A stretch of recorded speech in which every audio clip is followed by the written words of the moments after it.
I guess he expects the BBC to fold like a piece of used bog roll, like CNN, CBS and ABC did. But the BBC won't settle, because it's our money. They can't, so they might go all the way. The BBC might very well win, but there'll be no BBC left by the time it does.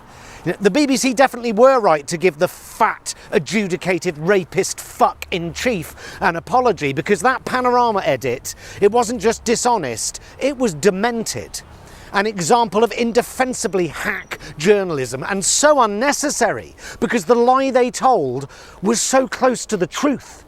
The President of the United States told the American public on multiple occasions that the legitimacy of the US election could not be trusted, and a riot ensued. Understandably. Jesus, if I genuinely believed an election was stolen in the UK, I hope we'd storm Parliament. But, in a more British, maybe a sit-in, or an online petition.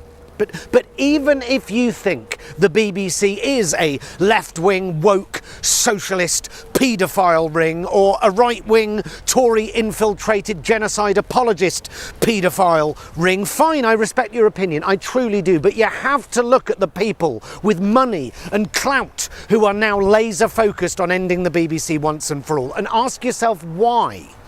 Because of a lazy-ass 10-second edit in an hour-long programme? I think not.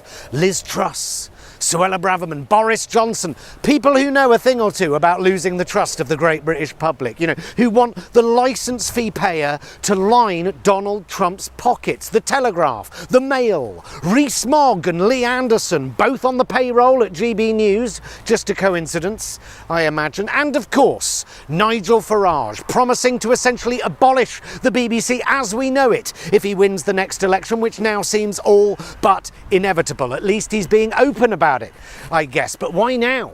Because now he has the backing of Donald Trump, a man who has destroyed public service broadcast in the US, and Elon Musk, the guy who pays Tommy Robinson's legal fees.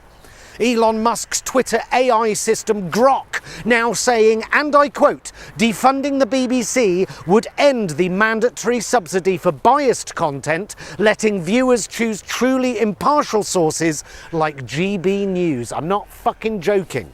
And so it came to pass that GB News got the first question in the White House briefing room last week, along with an exclusive interview with the President himself, where he was asked many questions about the BBC and none at all about Jeffrey Epstein. Just the way he likes his impartial news, with reporters that salute him as his motorcade goes by.